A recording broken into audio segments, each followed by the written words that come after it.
To make, which is I can't remember if I talked about detection with convolutional net that much.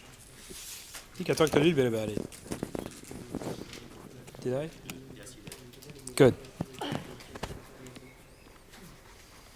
You heard enough? Or you want more?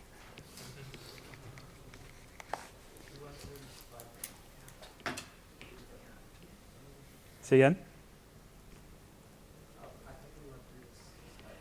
We went through some of that, yeah. I don't think we went through everything.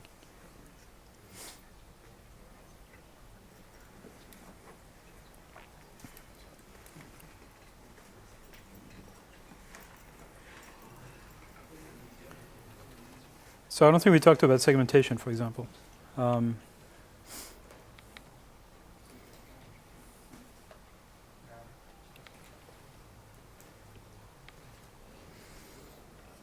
Okay.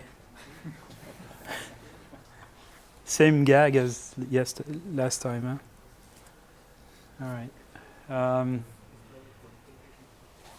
All right, so the same way you can use convnets for detection by sliding a window over, and we talked about the fact last time that there's a lot of savings in computation that can be obtained by running the convolutional net on the entire image at once, as opposed to the mistake of just running the convolutional net on a window that produces one output and then shifting it by a bit and then recomputing the entire network. There's a lot in common between those two networks. And I realize I talked about this already, but I even drew a picture. But this is really something that's important that a few people have had a hard time realizing. Serious people playing with convolutional nets. So you have to think of all the layers of a convolutional net, despite the fact that some people tend to call the last layers of a convolutional net a fully connected layer. You have to think of all the layers in a convolutional net as being convolutions. When people talk about fully connected layers, what they really mean is one-by-one convolution. So a convolution where it's not really a convolution anymore, but basically you have a bunch of feature maps. And again, I must have talked about this last time, but I'll say it again.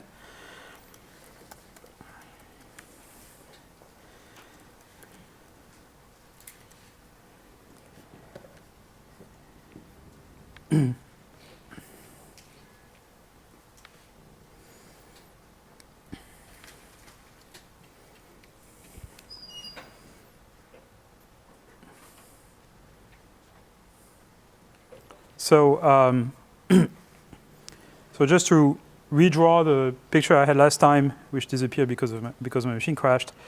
You have a bunch of inputs. I'm going to draw the one-dimensional version. And let's say the first layer does 3x3 convolutions, or in this case, just 3 convolutions. Okay, so you get essentially one output for every input except for the two borders. And then you have, say, pooling and subsampling by a factor of 2. And I'm missing one. Okay, and then you have, let's say, another convolution of size 3.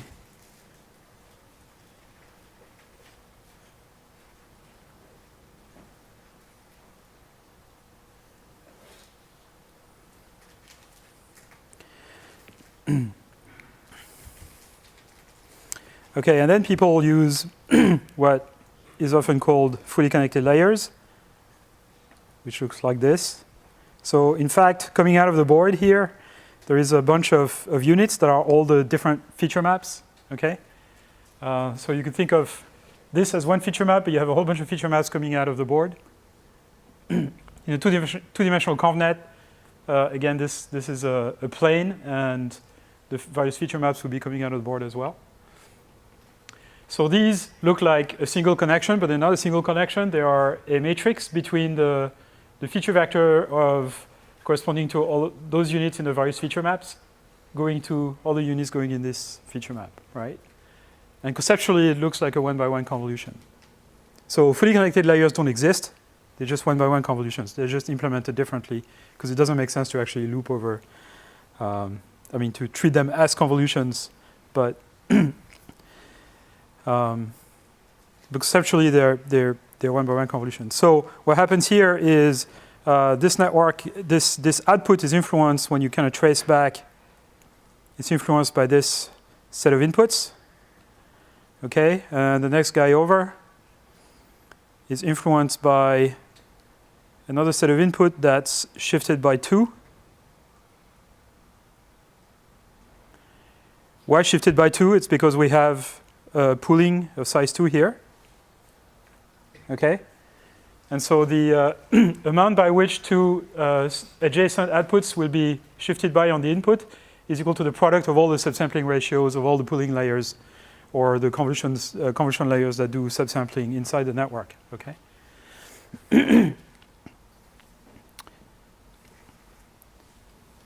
I'll come back to this drawing because I'm going to modify it in a second. Okay, so here is an example of an application of a convolutional net for image segmentation. So this is an application where you want to label every pixel in the image with a category.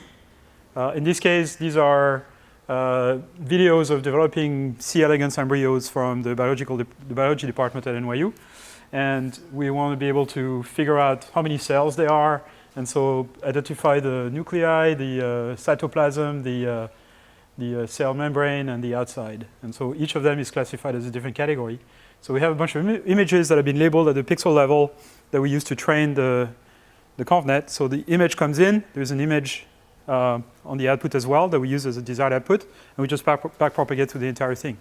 So you have a choice here. You can choose to either take the entire image, run the entire convolutional net on it, get a whole output which looks like this, compute the difference, discrepancy, whatever, with the target segmentation image, backpropagate through.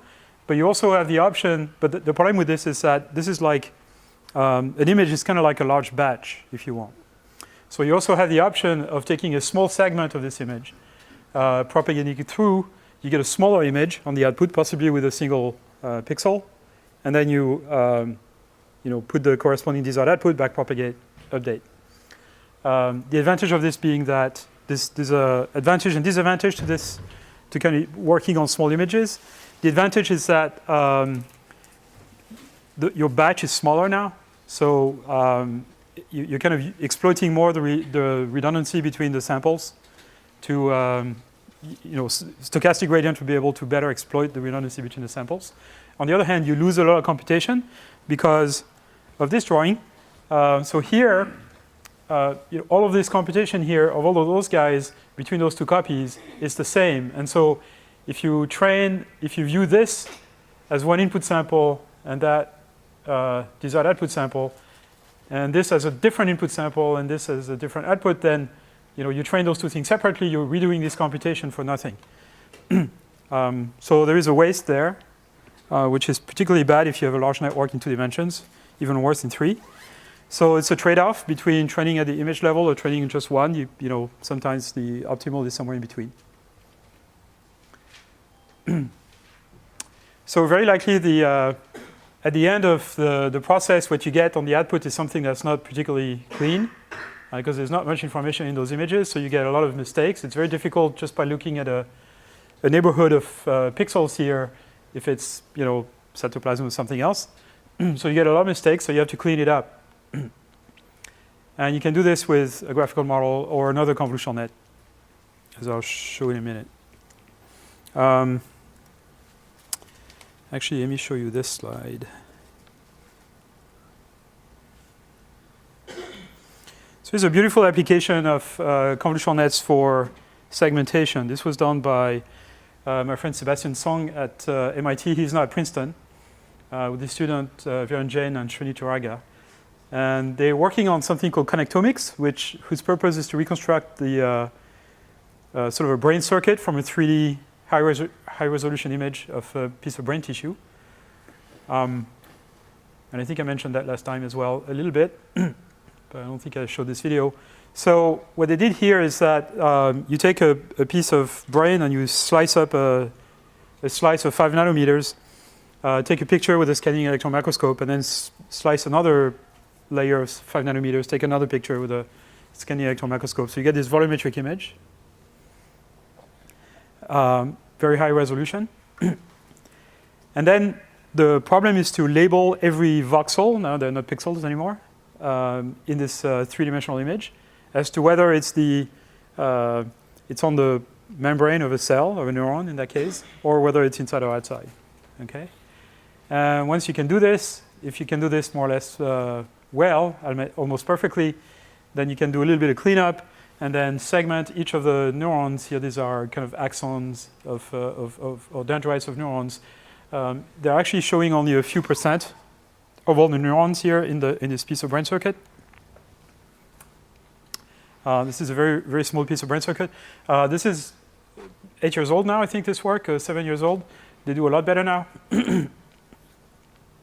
They can do this on slices of much bigger brains, and they've been able to identify new types of neurons in the retina thanks to this kind of technique. Ultimately, the goal would be to take an entire brain and slice it up and reconstruct the entire microcircuit. You can, with enough resolution, you can actually identify the connections between neurons, the synapses, and reconstruct the entire circuit with some degree of accuracy. So here, only a few % of the neurons are shown because otherwise it's very, very densely packed. You wouldn't see anything. You see those pictures of, in textbooks of neurons that are kind of isolated. It's not like that at all. They're extremely tightly intertwined.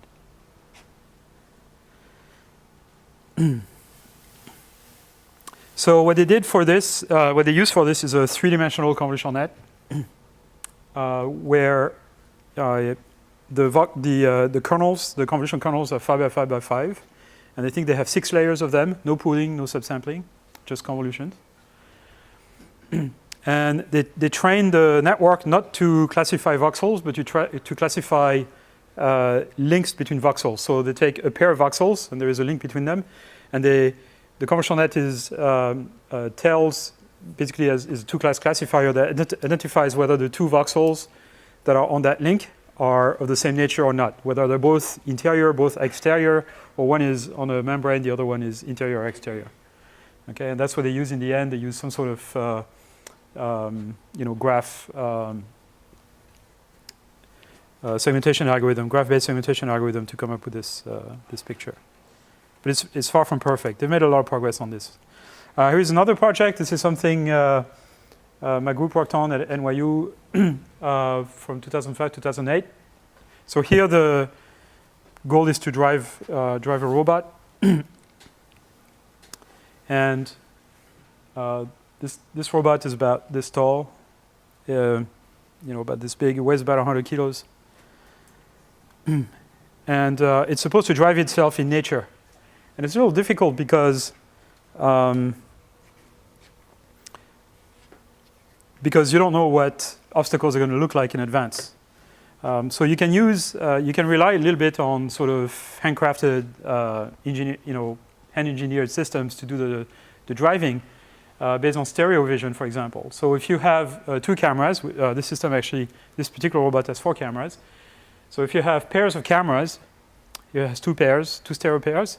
With a pair of camera, you can compute the disparity between images and estimate the distance of every pixel. The way this works, so this is classic computer vision, is you have an image from the left camera and you have an image from the right camera. And a particular object at a certain distance, let's say a tree,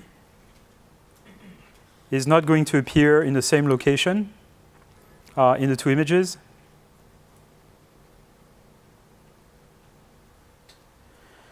Okay, so you take a patch from the left image, let's say this patch, and you look for the similar patch in the right image, and it's going to be that patch. Okay, but the original patch in the left image didn't appear at the same location. It appeared at a slightly shifted location. Okay, this is the location of the same patch in the left image, this guy. And you find a matching patch in the right image that's slightly shifted. The shift between those two is called disparity, and it's proportional to the inverse distance. So if the two cameras are exactly parallel, a point that's at infinity will appear in the same location in the two images. Okay, but if an object is near the camera, it will have this disparity. I can draw you a picture to show you how that works. So if you have a particular object, you have a ray. Let's say this object is right in front of the left camera. Okay, so this is the lens of the left camera, and this is the retina, if you want, the photo sensor of the left camera. And on the right camera, which is slightly shifted, this object, so I'm kind of exaggerating here. So this is the optical center of the camera. Okay, so here the object appears in the center of the image. Here it appears slightly shifted to the right. It should be to the left, but it's because the image is reversed once it goes through the lens. So this distance, I should look at what I'm doing. So this distance, that's the disparity. So this is the distance in pixels on the image between a particular patch that appears here and the same patch that appears here, right? So it's this operation. So finding those patches is a little expensive. There's lots of work, classic work in computer vision on how to do this efficiently. Actually, the best methods to do this now use convolutional nets, believe it or not. But that's kind of another story.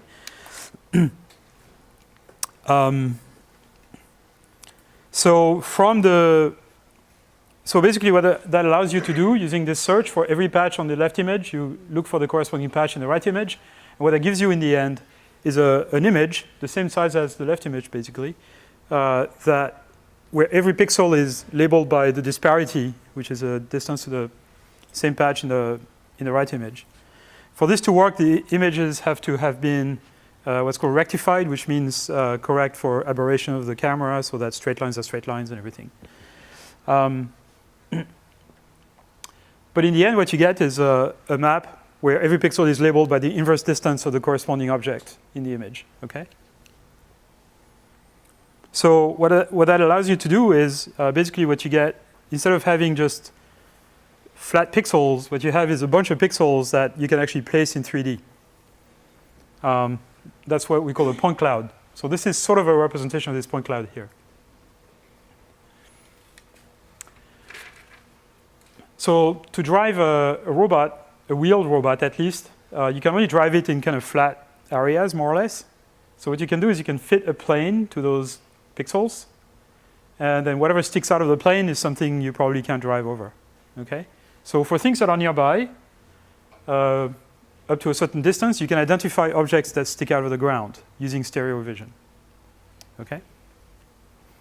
It's not very reliable, but it's good enough that it will, prevent the system from just hitting random obstacles. But that only works up to a point. So as you can probably see here, the accuracy that you get on the disparity is inversely proportional to distance. So a point that's very far away, you get a very small disparity. And at some level, for points that are, in this case, 15 meters away or so, you get a disparity of on the order of 1 or 2 pixels. And so the estimate of distance at large distance is very bad. It's very good for small distances, but very bad for large distances. It's kind of, it's the problem we have too. If you see a still image, I mean, if you keep your head very still and you look up to the distance, you have all kinds of clues that allow you to estimate distance, but just from stereo, our two eyes are, only give us an idea of depth up to about 8-10 meters or so. So that's not good for driving, because if you can only see up to 10 meters, it's like driving in a fog. So that's not ideal. That's why you need something like a convolutional net, or another vision system that doesn't rely on stereo. Yeah. So this is this point cloud viewed from the top. So up to about 10 meters, you get decent accuracy, and for things that are further away, you get complete garbage. Basically, you get those comet tails. Those distance estimates are terrible. So it's just like driving in a fog. So one technique that we use for this robot is basically a pixel labeling, a segmentation technique using a convolutional net to tell us, and we train the convolutional net to basically tell us whether each pixel is traversable or not, something we can drive over or not. Okay. But we play a trick, so we figure out the orientation of the horizon, which we can do by fitting a plane on those point clouds that I showed you earlier. So we know roughly the orientation of the horizon. And then we extract image bands around those lines that look like this. And then we pass a convolutional net on this, and we train it to tell us, is the pixel in the center of your viewing window traversable or not? And we have one of those bands for every distance. So this is the furthest away, and that's a little nearby, etc. And we normalize them by height. So the height is constant. So that's what the convolutional net looks like. It's relatively small because that's what we could afford to run on those ancient mobile CPUs. We could do much better now. The reason I'm showing you this is that there's a almost certain probability, a very high probability that self-driving cars over the next few years will use systems like this to detect obstacles. So it might be useful to know this. The other thing related to this that's useful to know this is that NVIDIA is actually opening a lab in the New York area for self-driving car and computer vision, and they're looking for people. So if you're looking for a job, talk to me. I'm not involved, but I can put you in contact with the people who are recruiting for them.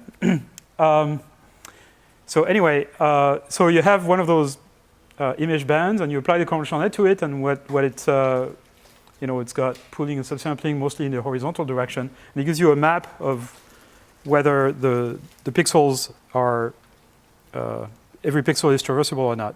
When you back project on the input, what every output is influenced by, it's a window of 20 by 12 by 25 pixels by 3 because you have color channels. So the labels to train the system are obtained by driving the robot around and collecting labels from stereo vision. Okay, so you drive the robot around in lots of different environments. For things that are nearby, the robot knows if using stereo vision, it knows that something sticks out of the ground. And when you get closer to it, you know also that it sticks out of the ground, so you can label that object back in your database, and you use that as the training set for the ConvNet. And once the system is trained, this is the kind of map that it produces. So it tells you, this is traversable, this is not traversable. The purple stuff is the label for kind of the foot of an obstacle, so any transition between something that's traversable and not traversable that you see here as well. And these are the labels produced by stereo while the robot is running. And they only work up to about 10 meters, as you can see. Past that, they're too unreliable, so we don't show them.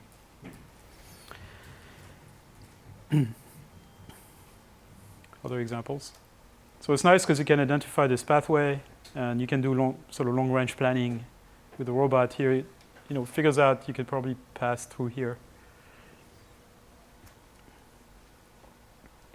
Okay, but there's something interesting that this robot does. This is an example of a ConvNet that's actually trained on the fly. So it's trained in a lab on pre-recorded videos collected by just driving the robot around. But it also has a system by which the last layer is retrained on the fly as the robot runs. So as the robot runs, you can collect traversability labels from stereo for things that are nearby. Okay, and those examples are just stored in sort of a ring buffer, if you want. And they're used to continually retrain the last layer of the convnet so that the convnet adapts to the environment it's in. Okay, and it's very easy to do this, right? It's very cheap to train the last layer of convnet. It would be expensive to kind of backpropagate through the entire thing, but just retraining the last layer is logistic regression. It's very simple to do that. And so that allows the convnet to, when it gets into a new environment, even though it has no idea what what obstacles look like or whatever, after a few frames only, it's able to do a pretty good job at discriminating traversable areas from non-traversable areas. So it's one example of, sort of adaptive, on-the-fly adaptive classification system. This is something that actually people are using pretty widely now, called transfer learning. So you train a convnet on a particular task, and then you chop off the last layer and retrain a new last layer for another task, essentially reusing the features that were trained on the first task. Okay, people used to call this transfer learning. I mean, they still call it transfer learning. So transfer learning is you train on one task and then you use whatever knowledge you learn on that first task to kind of improve the performance on the second task. That's particularly useful if your second task doesn't have a huge amount of labeled samples, because you need a lot of labeled samples to train a big convolutional net. But to train just a last layer, you don't need that many samples. Okay, so for example, my former student Pierre Samanet, who's at Google now, had trained a convolutional net on the ImageNet dataset, which I'll talk about later, and he kind of chopped off the last layer and retrained the last layer to discriminate between cats and dogs, and won a Kaggle competition for cat versus dog discrimination with this.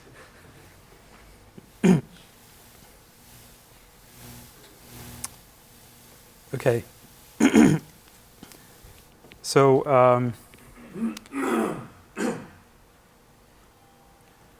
okay, so this is a little bit of entertainment because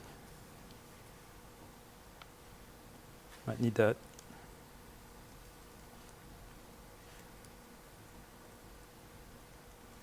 Oops.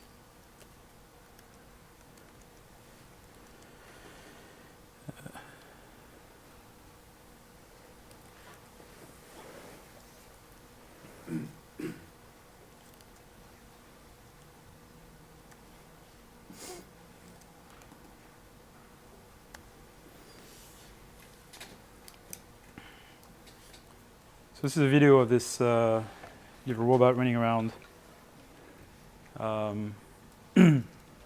that you may have seen on various websites. But so the robot wasn't built by us. This was built by a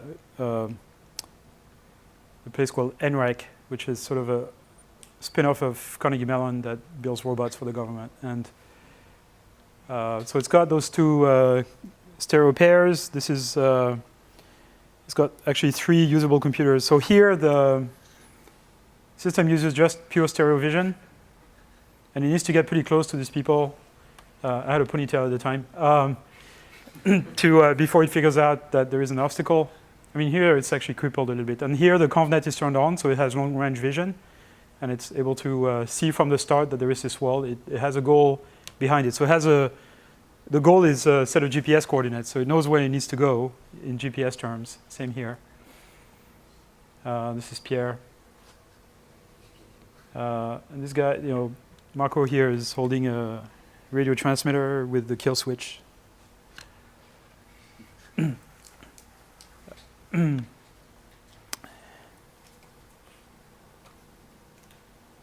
So these are the same examples I showed you.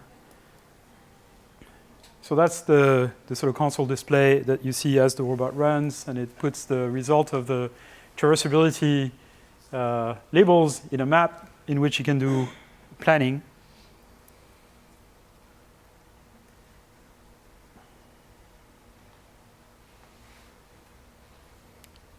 So in fact, there are 3 vision systems that work independently. There's a fast, short-range stereo vision system that detects local obstacles and runs at fast frame rate. Then there is the stereo, the slow stereo, I guess, high-resolution stereo that provides label to train the last layer of the convnet, and that's the convnet. And then you combine all those things, put this in a map. There's a bit of learning also in the control system, which I'm not going to talk about. So here again, the vision system is cut to a range of 2.5 meters, so it's very short. And this is to test the control system, which seems to be doing a pretty good job at avoiding obstacles and planning around them. This is Pierre being very courageous. Right, I had also a former student. Both of them are at Google.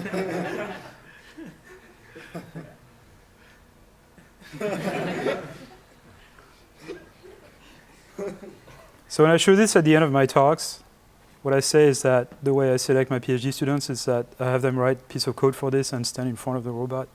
And if they survive, I keep them. But of course, I'm too nice for that. That's not true.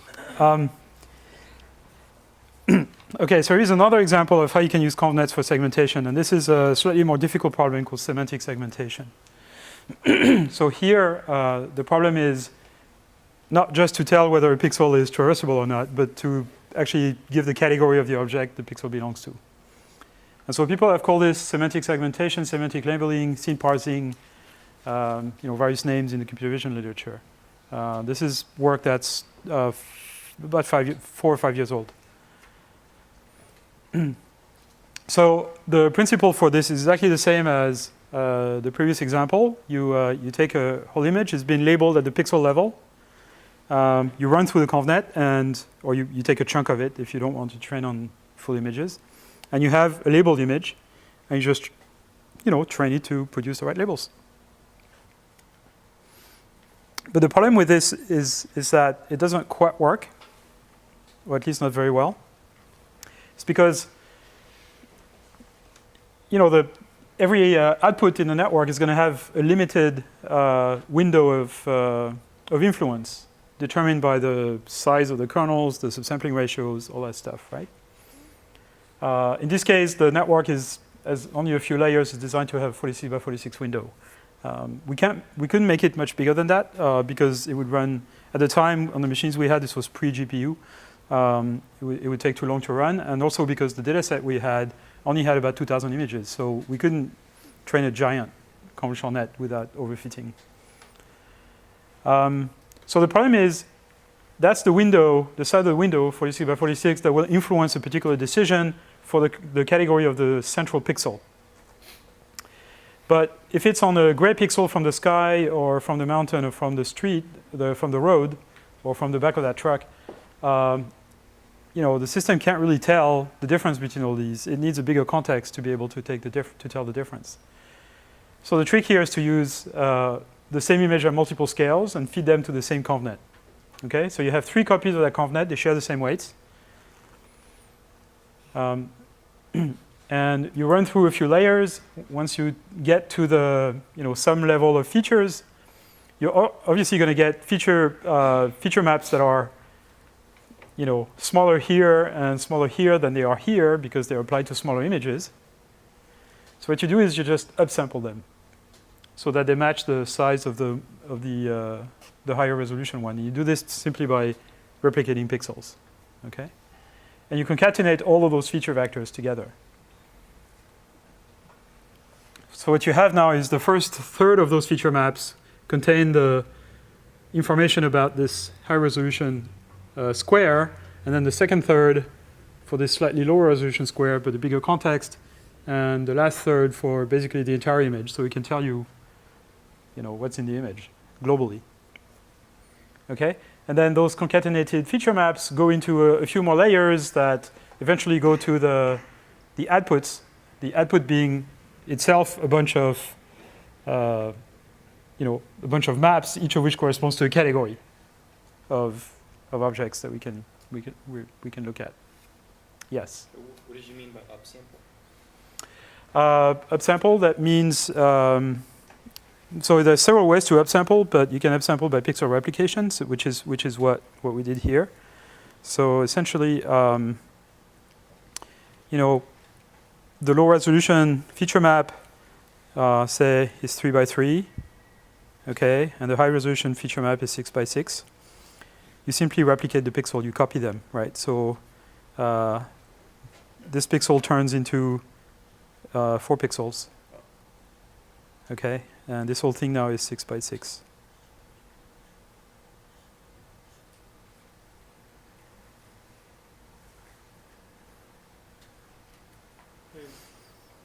And you would go that direction, not the other direction of taking the larger one and making it smaller? Well, you waste a lot of information doing this. You could do this by pooling. In fact, there is a bit of that going on because some of the layers do pooling.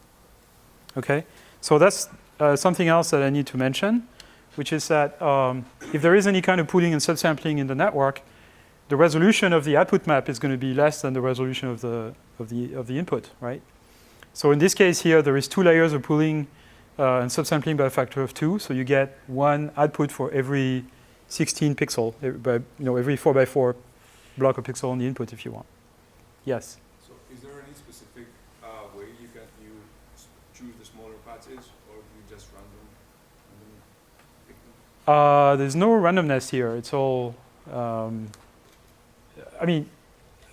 it's completely systematic. So,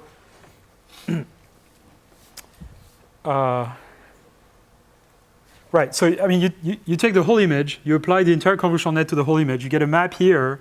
If you have a couple layers of subsampling, here in this particular network, there are 2 layers of subsampling by a factor of 2. So this map is 1/4 the resolution of that image, okay? And then this output map for the categories is also 1/4 of the resolution, okay? But it's otherwise the same size. So this guy here is half the size as this image. You run through the same convolutional net, you get maps here that are half the size of that in each direction. You upsample it by a factor of 2, so you get feature maps that are the same size as that. You have to be careful about borders and stuff, but okay. And those, get fed to the same classifier. So you get one of those answers for every 4 pixels here because of the 2 subsampling layers of factor of 2.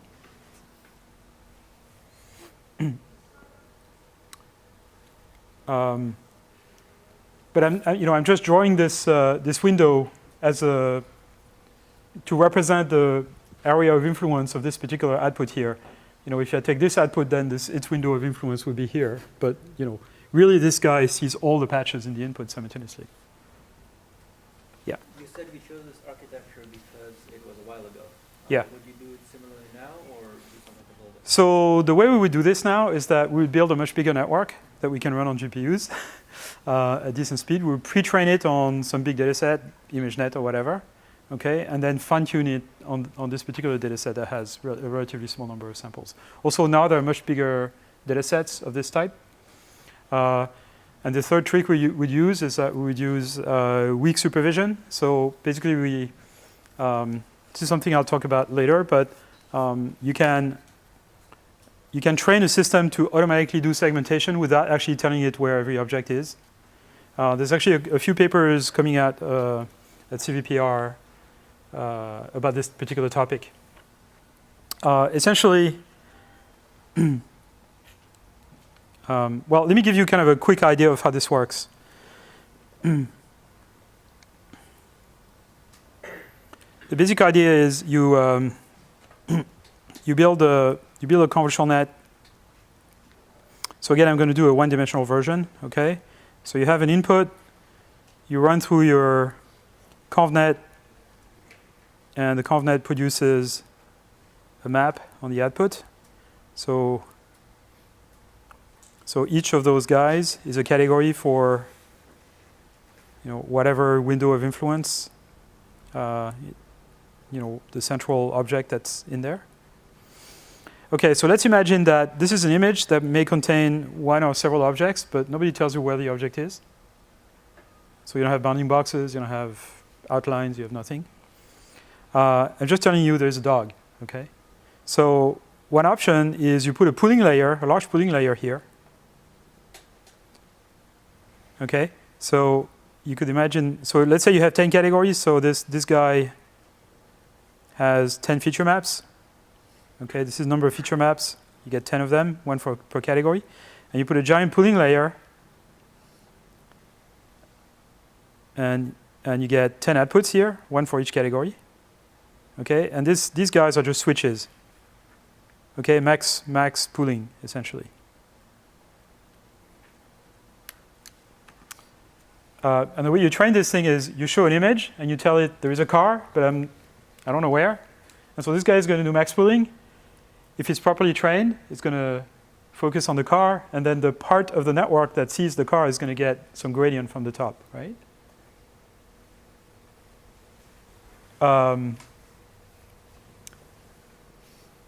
But of course, it only works if the system kind of bootstraps correctly. You know, if it doesn't find the car, then all kinds of weird things are going to go on. So the proper way to do this is you first train with a data set like ImageNet, where the objects are more or less dominant in the center of the image. And the system is already pretty, capable of figuring out where the object is. But then you can train on other data sets where you actually want the system to locate the object, and you basically put a max pooling here. So in fact, the way this works best is not by using max pooling, but by using the log sum exponential operations I talked about a few weeks ago. So basically, each of those guys for a particular category would be equal to something like 1 over beta log sum over I, where I is an index over location of e to the beta xi where those are the xi's, okay? Those outputs. And you do this for each category. So this is for category K, perhaps. And you have a K here. So this is xik, and these are the yk. And the advantage of doing this is that, and you can have a softmax on top of this for all the categories, but not necessarily, because your data set may have images with multiple objects. So in this case, you don't want a softmax. Softmax is when you have only one category at the exclusion of all the others. So the advantage of using this function is that if you use, so again, max is kind of a limit case of this when beta is very large. Okay, for beta goes to infinity, this is like a max. Okay, so the max is kind of a limit case. So in the case of max, only the part of the network that is connected to this switch gets influenced, gets a gradient. Whereas with this, everybody gets a little bit of gradient, and the system is more able to kind of search for the correct location if it gets a little bit of gradient in the right place. So this tends to work better. Again, you're going to see this is an old idea, but there's a bunch of kind of new work on weakly supervised object localization based on this idea that are coming up at CVPR.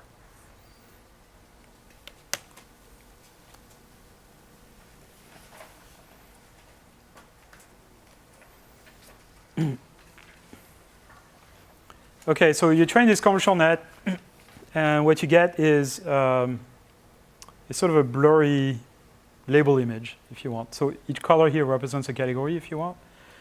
But the outlines are not very nice, partly because the system makes mistakes, partly because you only get one of those every 4 pixels in each direction.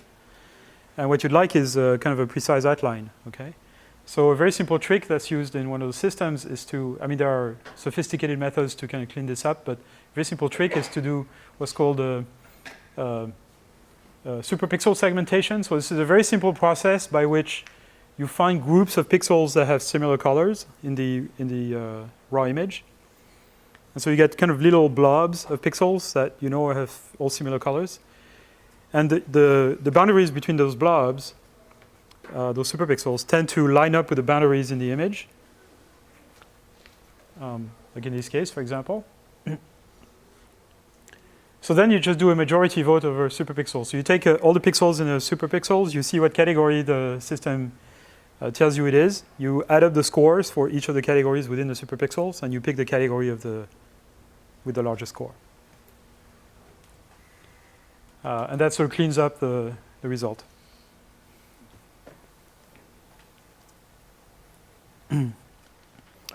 Yes? In general, how do you get these visualizations? Are these, I was reading a paper by Zeeler and Fergus. Yeah. The deconvolutional. Right. Thing. Is that how you got this? Or? No. No, this is straight out of Torch. Oh.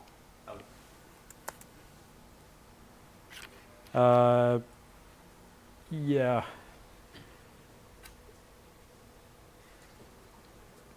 Actually, I think this one is fake. It's just kind of a blurry version of that one. That's the real one that comes out of the system. And just to show how it works, this was just sort of blurred by hand. The one that comes out, I'm not sure what it looks like. So it's just for the purpose of... this is a kind of real superpixel. It's just generated from Torch. I couldn't tell you which function was used by Clément-Farabet, but it's all in there. It's all in the Torch. So there is this library that he used for... I think it's in the image library. There is, or maybe the graph library. I think there is a function to do this superpixel segmentation. Yeah, the zero Fergus stuff is something else. It's kind of a way of sort of reversing the arrows in the convnet so that instead of going from input to output, you kind of go the other way. And so you can turn on a hidden unit and then kind of hallucinate an input that would have maximally activated this hidden unit.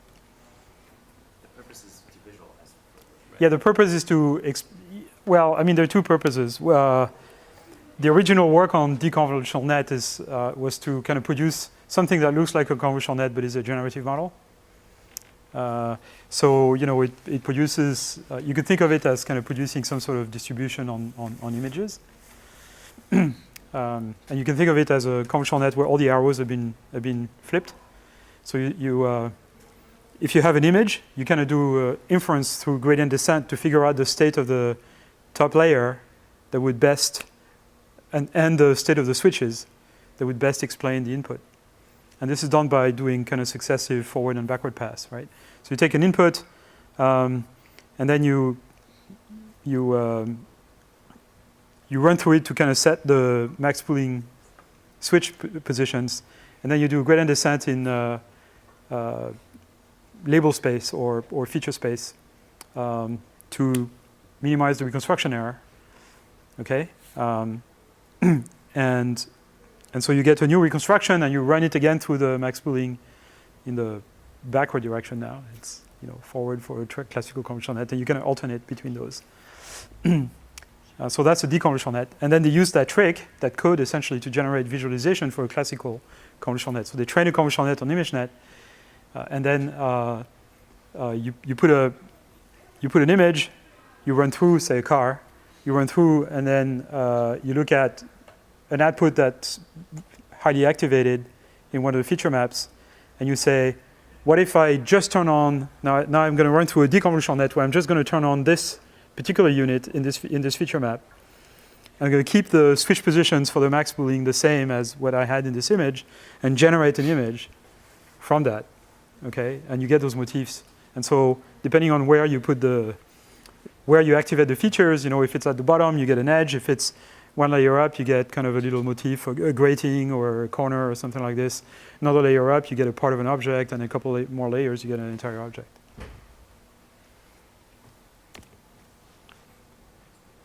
Yeah, so this semantic segmentation, there's a couple data sets that people have used. They're all kind of derived from another data set, a data set called LabelMe from Antonio Torralba at MIT. And yeah, I can't seem to get this entire slide properly. There we go. So there's one with 8 categories. There's one with 33 categories. The subset with 8 categories is called the Stanford background data set. And a number of people have tried different methods on this. And this method works really well. So the two measures of performance, one is pixel accuracy, which is just what proportion of pixels do you get right. And this one is normalized by the frequency of the class. So the problem with this is that if you get the sky and the grass correct, and you get a boundary really lined up, you can get a pretty good score here. But you might completely be missing the people and the cars and the small objects, right? So this is normalized by the class frequencies. So it makes you pay more for missing small objects, essentially. And with that measure, our system beats everything. Again, this is several years old. There's better results now using mostly ConvNets as well. And you can use kind of sophisticated post-processing, more sophisticated than SuperPixel, that cost you a lot. So this system with SuperPixel runs in about half a second on a standard laptop on a CPU. It would be a lot faster on a GPU. But it takes a minute if you use those more complex post-processings.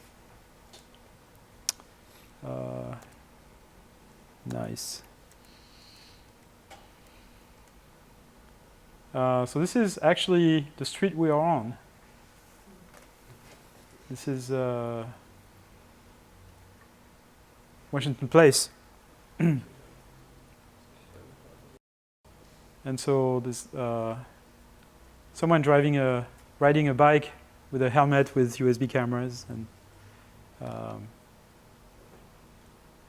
run the system on it.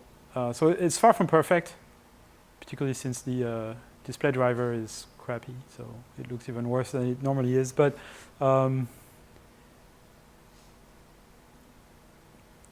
it was state of the art in 2012.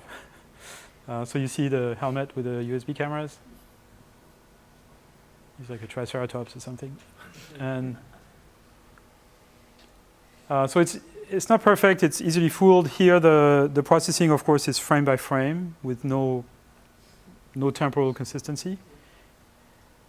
The guy who worked on this, who's now started a company and sold it to Twitter, Clément Farabey, actually implemented this thing in hardware on an FPGA. For those of you who know what FPGA is, that means field programmable gate array. It's basically a chip with programmable wiring, so you can design your own computer architecture and design one just for convolutional nets.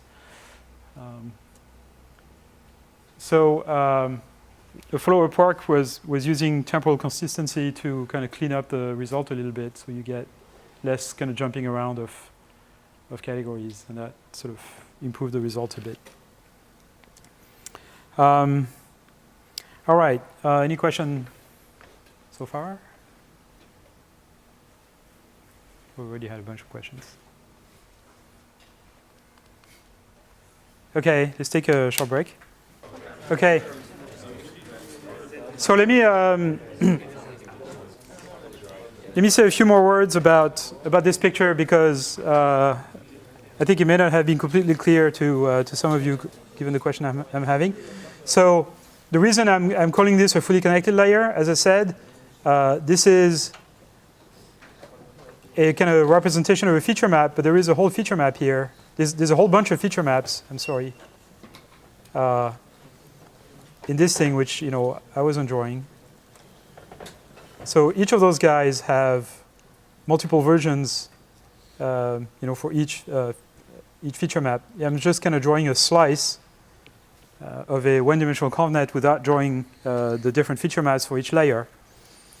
But there's really a whole bunch of feature maps associated with each of those nodes. Similarly here. Okay, so let's imagine this is a classification layer. Here it has 3 categories. And this is the previous feature layer. It's got 5 feature maps. The weights that connect these guys to this guy is a 5 by 3 matrix. Okay? And because it's a matrix, that's why people call this fully connected. So if you take just this slice, you take the input that influences this particular output. Since there is only one of those guys remaining, not 3, then this looks like a fully connected layer. But as soon as you make the input larger, then you get several of these guys, and now all of a sudden this looks like a 1-by-1 convolution. Yes? And is this a 3D network? This is a 1D network. Is it? So, Okay? It's a 1D network. each of those layers has multiple feature maps. Okay, this is a single feature map, and it's got multiple feature maps coming up. So it's only, okay. Let me draw the 3D version. I mean the normal version of it that would exist for an image. So if we were to do image recognition, the way I would draw this in the same thing, so I would have the input image, and the input image really is 3 planes, RGB, let's say. Okay, so whereas this thing is one-dimensional, this thing is two-dimensional, and whereas here I only drew one feature map, here I'm drawing the 3 of them. Okay, then I've got a bunch of those feature maps here. So I don't know how many feature maps I have. You know, something like 5 or 6, whatever. Okay, then pooling 2 by 2, so I'm going to get the same thing except half the size.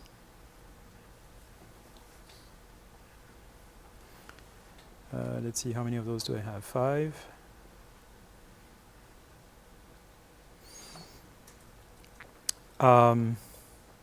Which in fact corresponds to, doesn't correspond to anything. So whatever this size is the same as this size. Okay. Let me add another one just so that there is no ambiguity here.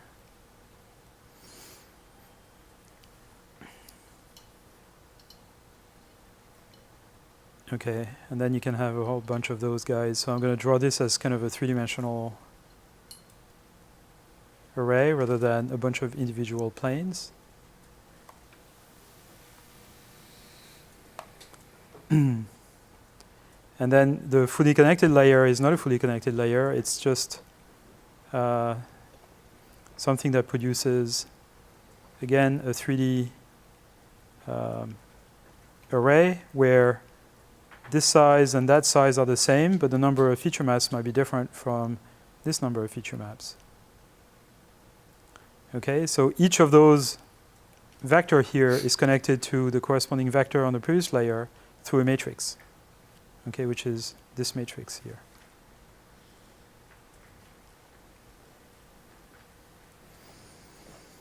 Okay, so for each of those feature maps here, each pixel here is a result of a dot product on the first plane, the second plane, and the third plane with 3 different set of weights. The results are added up. For the pooling, and each of those guys, each of those feature maps is connected to all 3 of those, or maybe a subset. Whereas here, the connection is 1-to-1. So a group of 2 pixels here would be maxed to produce 1 pixel here with no interference between the various feature maps. So some people do cross-feature max pooling. So in that case, the idea is you take windows on multiple feature maps, you compute the max of all those values and put it in here. The result is that you have fewer of those maps than you would have here. This technique is sometimes called max out.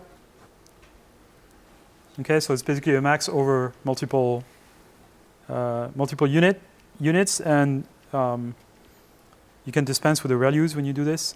So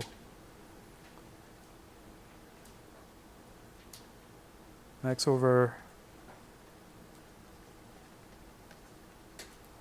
multiple feature maps.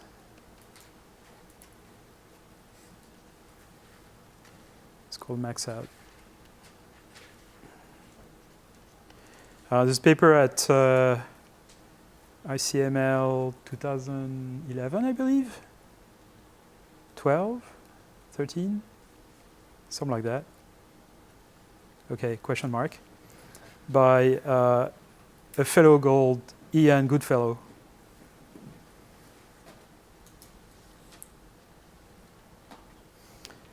Who's from Yosha Benjo's lab in Montreal. He's now at Google.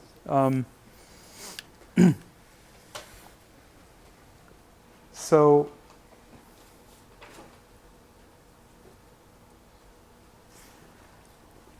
Okay, here is another confusing thing. If you only take one slice, let's say this pyramid here, which corresponds to a single output, this layer here also looks like a fully connected layer. Okay, because all units in this layer are connected to all units in the following layer. But it really is a convolution, in the sense that if you make the input bigger, that thing turns into a convolution. Okay. So there's this interesting property in the way the code is designed in Torch, which is that you can actually vary the size of the input, and the network will automatically adapt its size to kind of match it. Okay. So even if you train a network with a window that corresponds to one single output, if you change the input size to something that's commensurate, in this case here it has to be the size of the input window plus 2 or plus n plus 2n. Otherwise, it won't fit. Okay, so if the size is proper, then it will adapt the size of all the layers to produce correct output. Kind of a mapped output.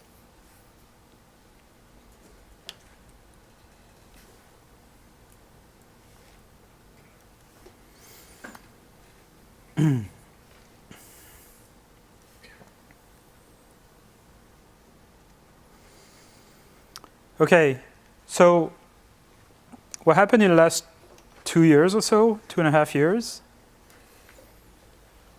is that people figured out how to implement convolutional nets on GPUs, which you are well aware of, I'm sure. And then the ImageNet dataset became available. It's actually 1.2 million training samples, not 1.5. And there's a particular subset of ImageNet that a lot of people use that has 1.2 million training samples and 1,000 categories. And those are very generic categories, things like flute strawberries, bedding cap, backpack, etc. And the object is not always kind of well centered. It could be multiple objects of the same category, like here or there.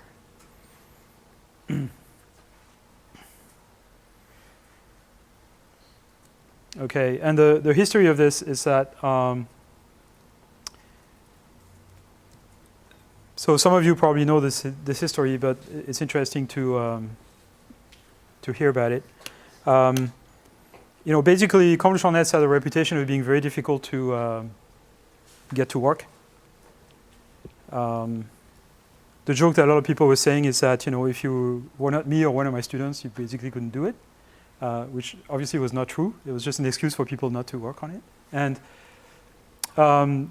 the other group that was playing with convnets in a big way was Jeffrey Hinton's group in the University of Toronto. So Jeff is someone that I've known for a very long time because I did my postdoc with him back in 1987. So it goes back a long time. And he had a pretty bright student called Alex Krzyzewski, this guy, who was really good at kind of GPU hacking, and he figured out how to do really efficient implementations of convolutional nets on GPU.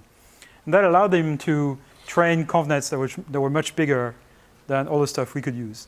A few people in my lab had actually tried to implement convnets on GPUs, but sort of we didn't want to use mini batches. It turns out, using mini batches actually makes a huge difference in terms of the efficiency or the ease with which you can write the code to run on GPU.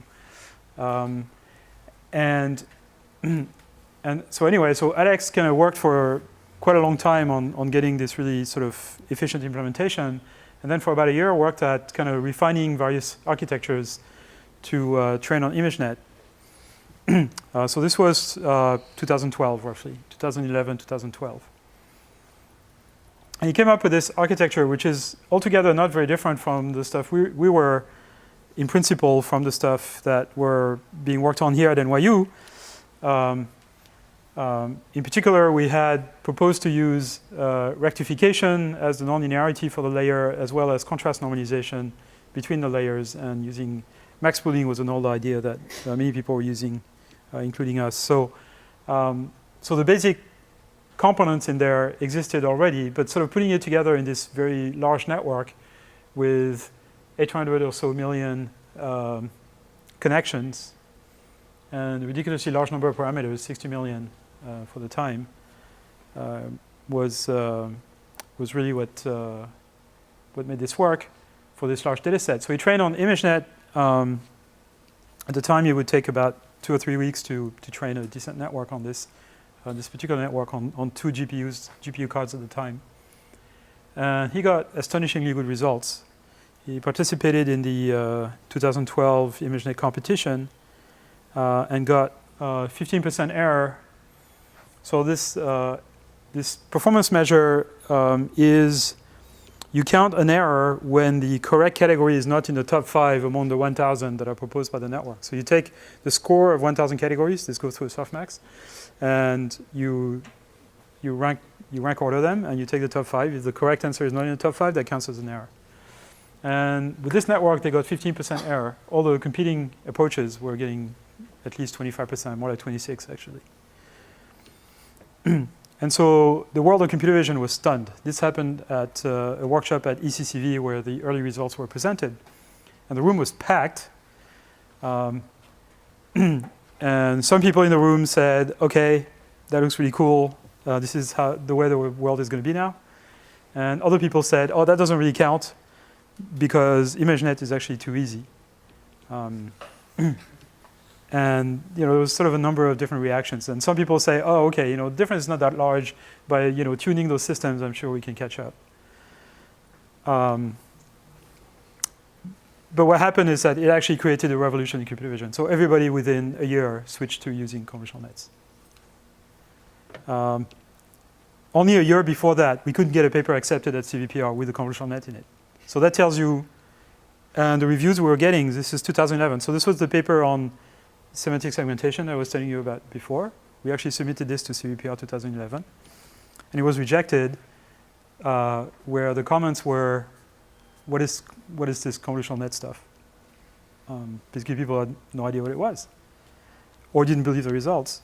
Even though the results were better than the state of the art and faster by a factor of 100 than the state of the art. But it was still rejected. So the world completely changed in 2 years. And I've been in research for a long time. I've never seen anything like this happen.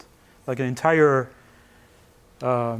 field switching completely from one set of methods to basically just everybody using the same thing. Staggering. I've never seen this. Okay, so one of the things that really was interesting is that the filters that this particular network learned, this is the first layer of filters. And the architecture of the network is actually a little funny. It's actually composed of two separate columns that are weakly connected between them.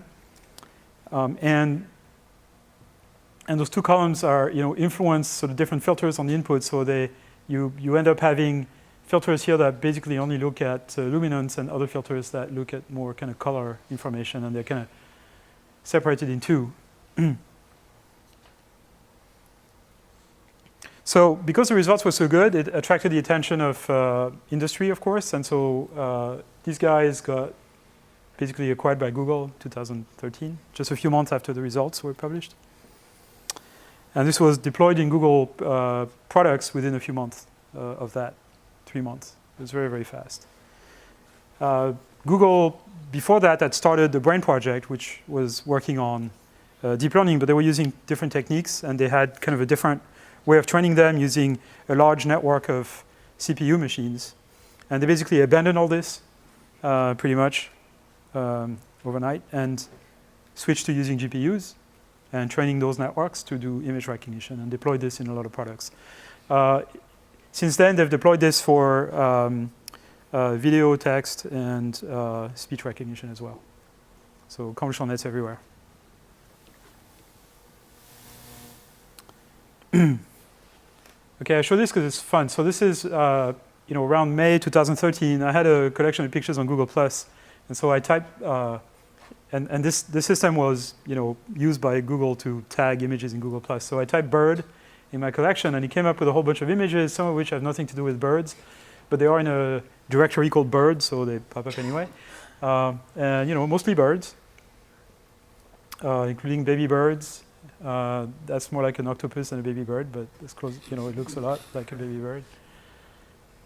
And radio-controlled model airplanes, which look like birds. And Sami-Benjo. And that's kind of weird because Sami-Benjo actually works at Google in the division that does. So this is Yoshua Benjo's brother, and he works on image recognition at Google. So it's kind of suspicious. It looks like an Easter egg. But in fact, it's just an accident. He looks like a bird. I don't know.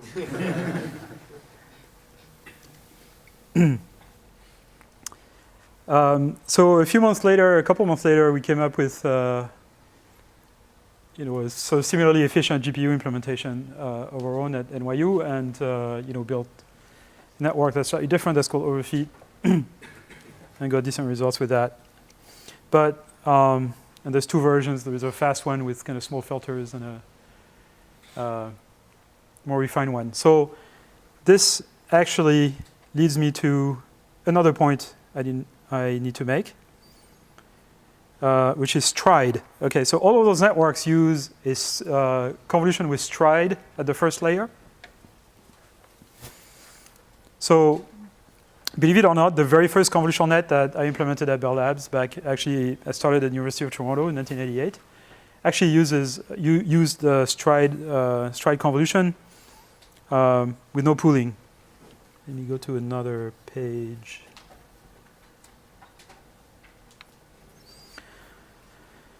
So what's a stride? So if you have an input,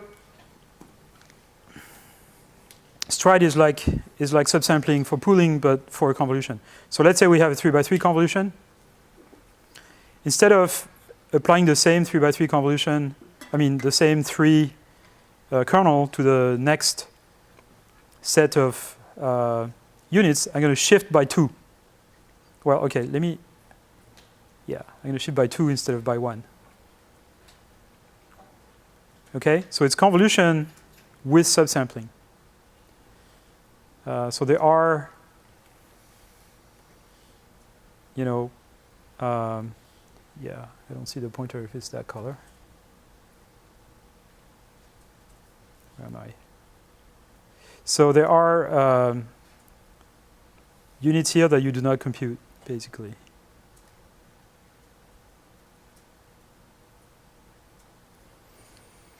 Okay, so the amount by which you shift the kernel, which is 2 here, that's called a stride. And Alex Krzyzewski's network has a stride of 4 in the first layer. So the input image is 256 by 256. It's actually like more than 224 by 224. And the stride is 4. So you get a feature map that's roughly 50 pixels. Okay, 50 by 50. And the reason for this is simply to reduce the amount of computation. There's nothing more. If you had a full convolution followed by pooling, it would be much more expensive. Okay, so that's stride. There's another thing called skips.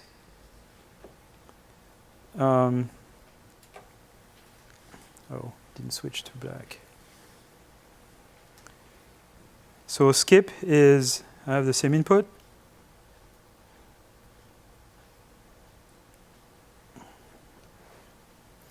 Okay, so I should say stride equal to. So skip is when I do a convolution of size 3 here, the same, but the pixels that I do the weighted sum over are not contiguous. Okay, there's a skip.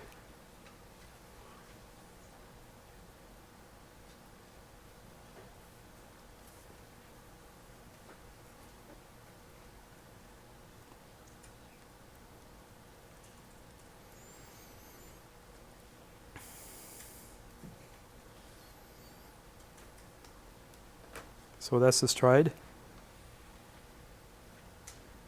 And that's the skip.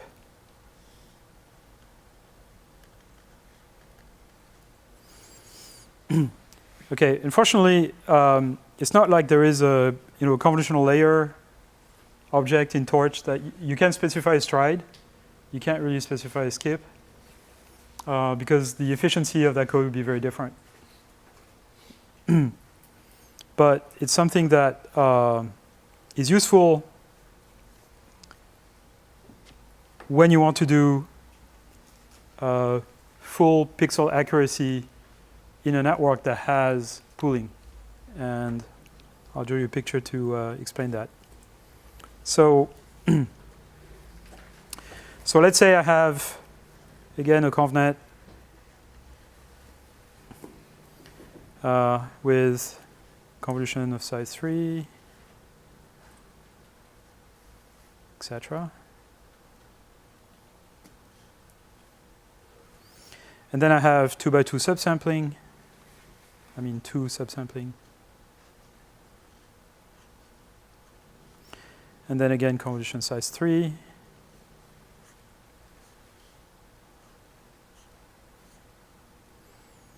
Okay, the problem is, as I showed earlier, is that I get one answer here that's centered on this pixel. And I get another answer here that's centered on a pixel shifted by 2. Okay. And what about this guy? This guy doesn't get to be seen as the center of an output. So how do we do that?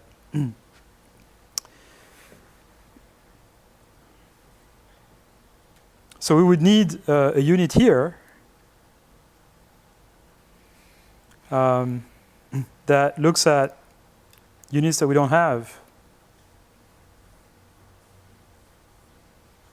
Okay, here. And these guys would pool over those two guys, etc.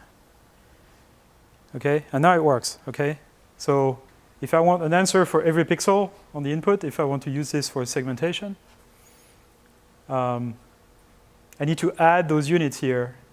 So this layer cannot be a subsampling layer anymore. It has to have all the units. I can't have a stride of 2. And I fixed the problem. The main problem now is that this convolution layer now is a convolution with skip 1. Okay, it's not looking at all the pixels. Right? This convolution here has holes in it. That's the skip. Okay, so you need this convolution with skip if you want to be able to build a network that has pooling and subsampling, but you still want a response for every input pixel. It's not cheap.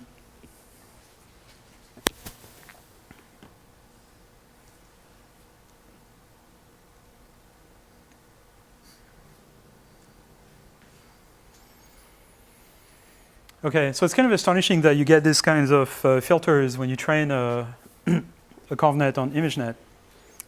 Because when you show this to neuroscientists, visual neuroscientists, they tell you there are neurons in the primary visual cortex area, V1, that look very much like this. So they are receptive field, or they are synaptic weights, if you want. Really, the way we know this is by showing a pattern to animal being experimented on, and seeing if the neuron fires, and figuring out, what's the pattern that will maximally activate this neuron. And you see things like this, gratings or at different orientations, or edges at different orientations, and color contrast of various kinds. So these things kind of come up with the same type of, this is called a center surround unit. So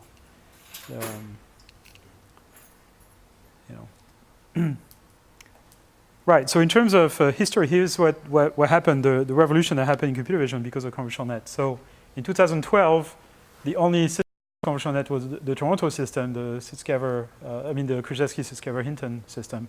And the other guys used more classical pipelines, which I can go through actually. They look very much like convolutional nets actually, except they don't have the learning done at all the same way. So what pretty much all the systems did was a first stage composed of SIFT or HOG extractor or local binary patterns.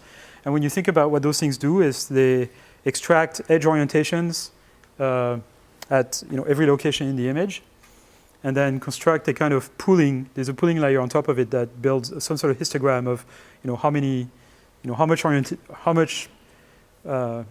units of a particular orientation is there in this area. You can think of it as really as average pooling with some normalization. And then the next layer up is very much, again, like a convolutional layer, except it's trained unsupervised using something like sparse coding or something called Fisher vectors. A lot of those people use Fisher vectors.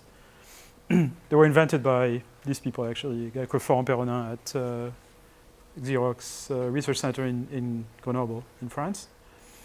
And then the next couple layers is what's called deformable part model, which is a particular kind of funny pooling, followed by a linear classifier, essentially a supervector machine. So when you look at the entire pipeline, it looks very much like a funny kind of convolutional net where the learning is not backpropped. There's a lot of engineering. The first stage is hand-tuned. Second stage is trained unsupervised. And the next pooling is funny, and the last stage is trained supervised. Okay. This tells you that, gradient descent just works better than human engineering, which is really sobering. But yes. So the next year, everybody used convnets, except Oxford actually hedged their bets with 2 systems. And the error rate went down by 5%. So this is the Matt Zieler's company, actually. So you were talking about Zieler Fergus. This is Matt Zieler's company. Just after he graduated from NYU. This is the system he built right before he graduated from NYU. This is the overfeed system, which really was designed to do detection and localization, not classification, which is why the performance is not that great here. These guys actually, I don't think used a deep learning system, but everybody else used deep learning. And then this past year, GoogleNet is a team at Google that included Pierre Samanet, who is the overfeed guy from my lab. And again, the error rate went down by 5%. Now it's down to less than, I think it's at 4.8 now. There's a team at Microsoft, I believe, there's another one at Google that got slightly better. Like Microsoft got 5, and then Baidu got like slightly better. And now it's a game, right? I mean, you can overtrain on the test set now. But yes. How well do humans do? So there's a guy called Andrew Karpathy at Stanford who actually played that game. He tried to kind of go through the data set and estimate his own performance on it. Like a naive human who doesn't know about breeds of dogs, that's terrible. But you can train yourself, and after a while you figure out that's a Samoyed and that's whatever. It was getting in around 5%. Okay. Yeah. Which is why as soon as people got below 5%, they claimed superhuman performance. Which is sort of not quite true.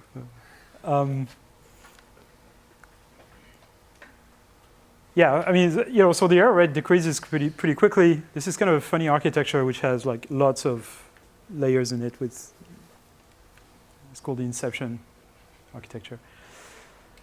These guys got a lot better by basically using a convolutional net with 20 layers, so many layers, and very small kernels, 3x3 kernels, instead of 5x5 or 7x7 or 9x9. So they kind of showed that many layers is better, essentially. And these guys got a lot better since then. Yeah, this guy is just, random guy who, I mean, he's got a PhD from Columbia, but he's like financial consultant or something, and he just does it as a hobby.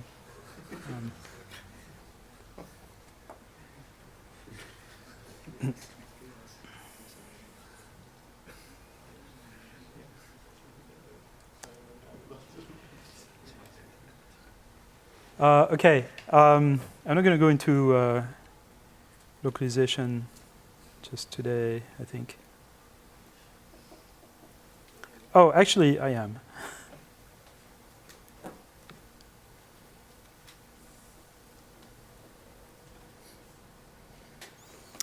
All right, so how do you localize objects within an image? So this is sort of in between recognition and detection a little bit, right? So I talked about detection, I talked about pixel labeling. But in case of ImageNet, you have a data set where you're being told where the object is in the image with a, there's several tasks within ImageNet, but there is a localization task where the categories are the same as for classification, but you're given a bounding box. And the training set is smaller, like not all the classification training images have bounding boxes. So how do you train for localization? So the thing that, there's several methods to do this. One possible method, of course, is consists in taking a relatively large version of the image and then subsampling it at multiple resolutions. The smallest one being, in this case, I think is 221 by 221, which is the input window for the overfit network. This is the overfit experiment.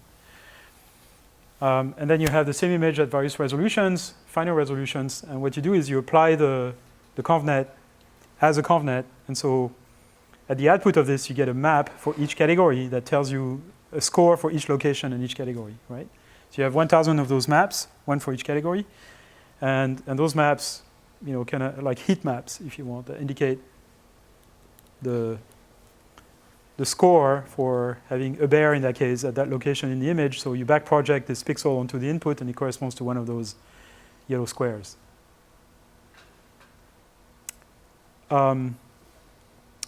So here you get, those guys tell you there is a bear in this area, those guys tell you the bear in this area, those guys there's a bear in the right side, and this guy says, well, there is a bear, but okay. So they all tell you there's a bear because within the training set there is quite a large variation of size of the objects within the image. There's a lot of invariance, but these guys, the windows that are here don't see the bear at all, so they won't tell you there's a bear. So just using this, you can do localization a little bit, right? You can sort of back project, combine the scores of all those guys, back project and see which box corresponds to the most likely bear, if you want. But that's not enough to win a competition for localization. What you need is actually a bounding box for the object, which may have different aspect ratios. So there's an extra set of outputs to the network, which for each location here, in addition to the 1,000 scores for the 1,000 categories, there's another set of 4 outputs that give you the, within the viewing window, relative to the center of the viewing window, it tells you a prediction of where the bounding box of the object is in terms of delta x, delta y, and height and width, okay? So, here there is a viewing window that sees just the back of the bear, and it doesn't say bear, but the next one over will see a little bit of the, well, let's take one that just sees this, right?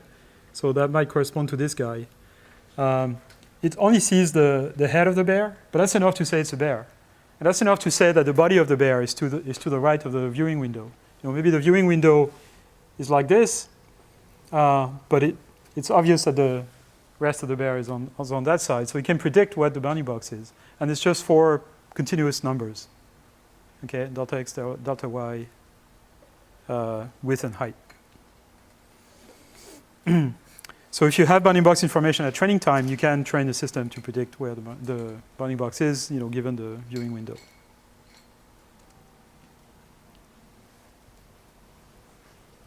And so this is the same result, but then instead of drawing the input window that actually influence particular pixel on the output, here we draw the windows as they are computed by this delta x, delta y, w height. And they all pretty much center on the bear. So even the ones that only see the head say, well, no, the bear is here. So then you do some voting between all the windows, non-maximum suppression, and you get a nice window for the bear. And that system actually won the localization competition that year, 2013. People tend to be more interested in detection now. Okay, any questions? Any more questions? So, Yes. like I can imagine you need to try different aspect ratios. How do you solve this? That's a very good question. So, yeah. So people do it wrong, unfortunately, because it's simple to do it wrong. And it works, but it's still wrong. Okay, so the problem with ImageNet is that you have images of various aspect ratios, right? You can have square images, you can have, like panoramic landscape images or portrait images. And they come in all kinds of different aspect ratio. And what you need is those to fit within the fixed input size of the ConvNet, right? So what Alex Krzyzewski and pretty much everybody following through has done is to say, well, let me resize the largest size of this image so that it fits in a 256 by 256 image. I think the Baidu people use 512 or 512. That's the way they got the 0.3% better than previous things. But then, okay, so you normalize this to 256 by 256, normalize that to 256 by 256, but now you have a problem, which is that what do you cut the corner or do you pad, right? So you have two choices. Either you fit the image in this and you have to pad the side, but then you have this horrible artifact on the side, which you're going to have an edge. Or you normalize by the smallest size, but then you cut the side.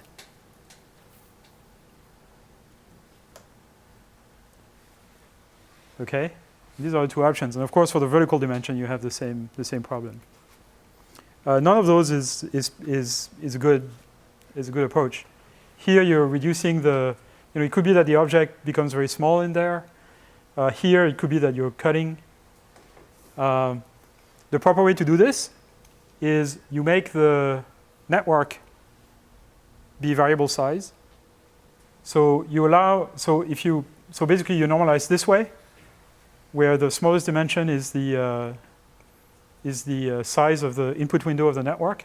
And now you apply the network convolutionally on the entire image, and you pool the answers at the last layer using a log sum or a max, as I was showing earlier. Okay, so something like this. Right, so when you train your ConvNet, the last layer that produces the category is just a single one, where you design the ConvNet so that the input is 224 or 224, whatever it is. And then by the time you get to the last layer, you get only one output.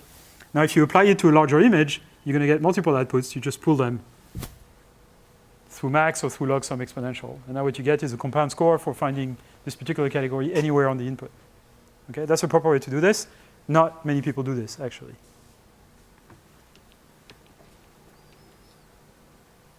So if I were to build to try to beat the record on ImageNet, I would do it this way.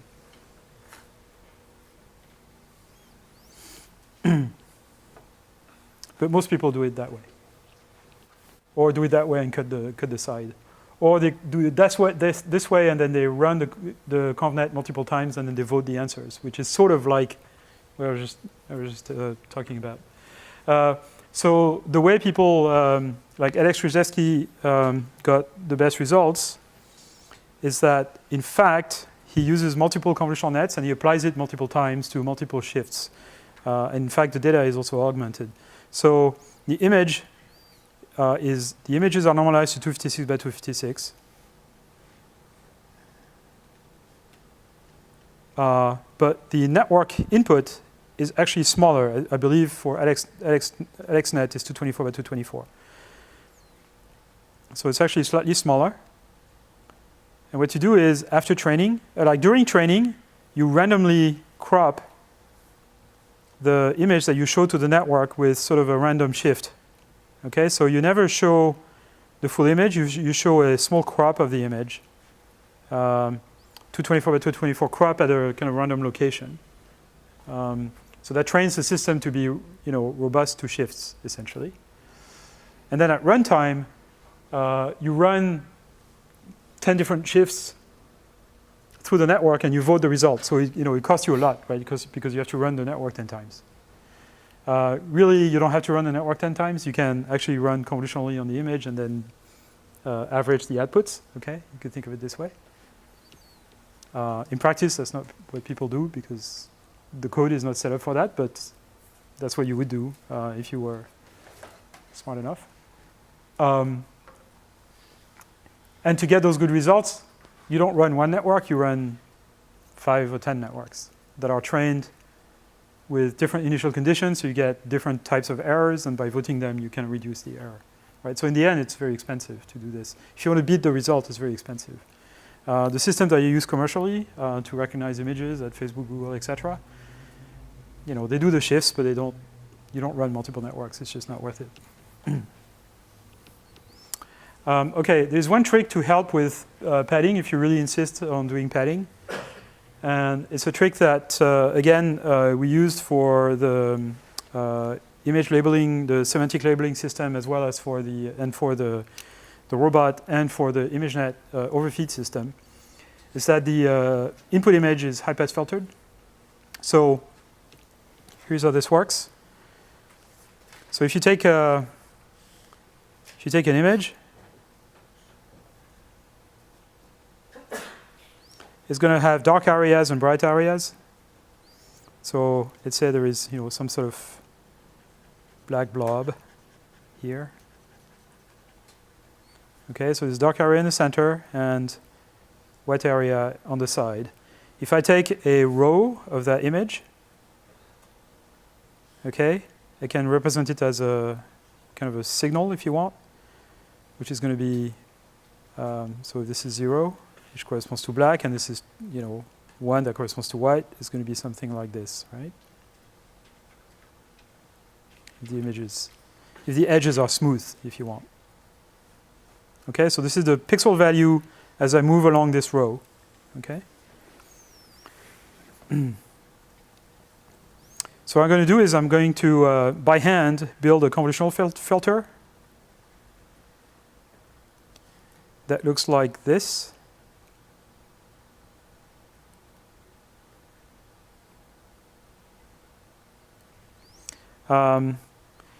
The smooth version of this is called a Mexican hat. Okay, because it kind of looks like that. Okay, it's also called a dog, which means difference of Gaussians. Okay, so you have a wide Gaussian and you have a narrow Gaussian. You compute the difference between the two, and that gives you this stuff, the dog. Okay. This kind of filter, basically applying this filter convolutionally to this image. So this would be kind of a 2-dimensional version of this, where you apply a convolutional filter where the central value of the kernel is equal to 1, let's say. And then you have a bunch of negative values on the around. So it's some people also call this center surround filters. Okay, there's a 2-dimensional version of that. And you design it in such a way that the central positive value is equal to the sum of all the negative values that are on the side. Okay, so the average is 0. Okay, now if you convolve this with that, what you get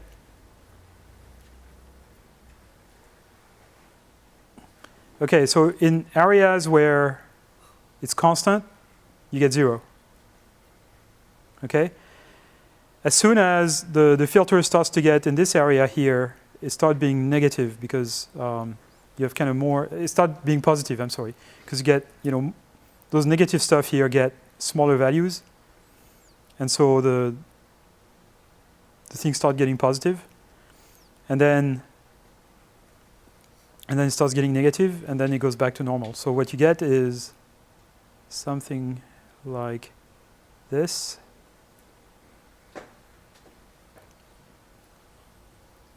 Okay, so it turns this thing into that thing.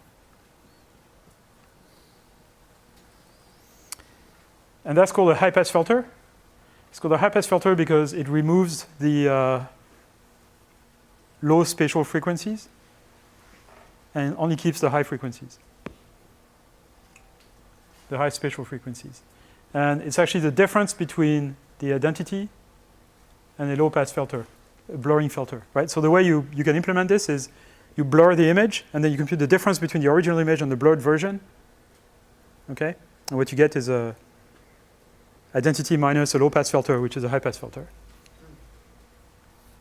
And that enhances the edges. So edges are magnified, essentially. Whenever you have an edge, you get kind of this funny wavelet type reaction.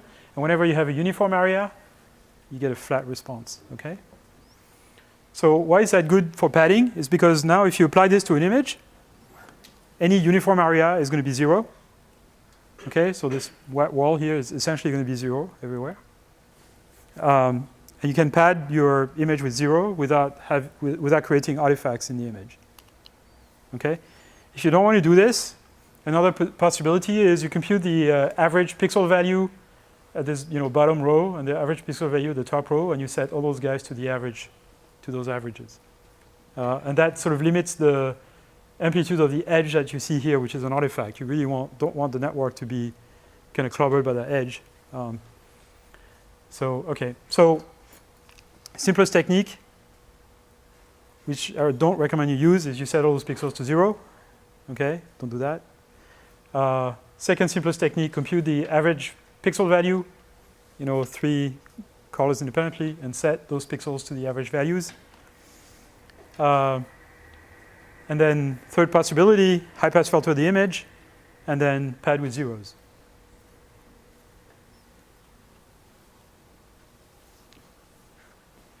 So this high-pass filtering in Torch is called LCN, which means local contrast normalization.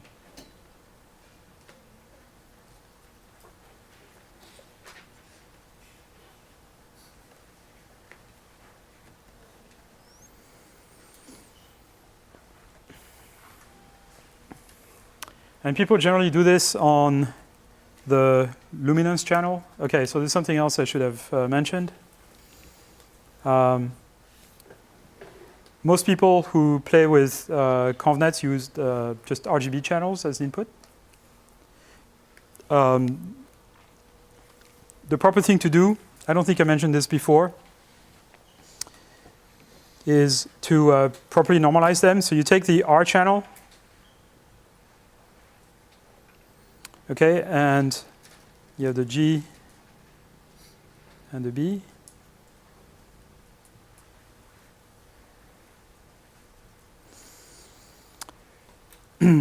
And you do 2 operations to each of those guys. You subtract a single scalar to all the values in this thing, which I'm going to call the MR. Okay, and then you multiply by another single value, which I'm going to call KR. Okay, that's a scalar. And that gives you sort of a normalized R if you want.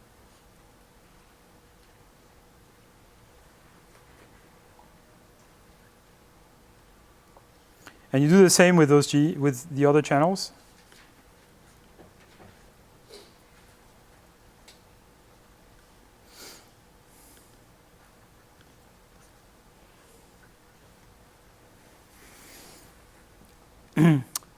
And the question is, what are those values? Well, those values, MR is the average of all the pixels from the red channel from all the images in your training set, okay? And you don't have to actually go through the entire training set. You can just take a subset. But basically compute the average value of the R channel for all locations and all, a good number of samples.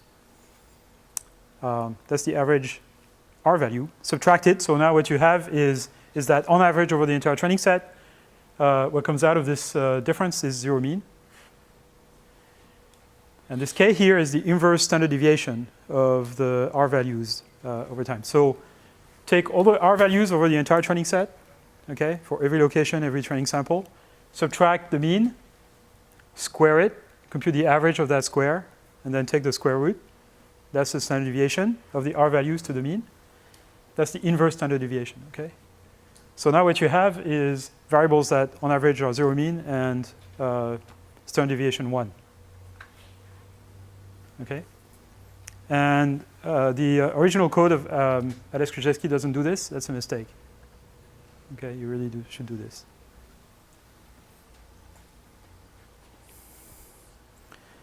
So MR is the mean of the R channel. And again, this is a single value. And KR is 1 over the standard deviation of the R channel over the training set. Okay, it's not for one sample, it's over the training set. Okay, so that's normalization. All right, we're over time. Sorry to have overstepped. Thank you. So next week, obviously, is spring break, so you're welcome to show up, but I won't be here.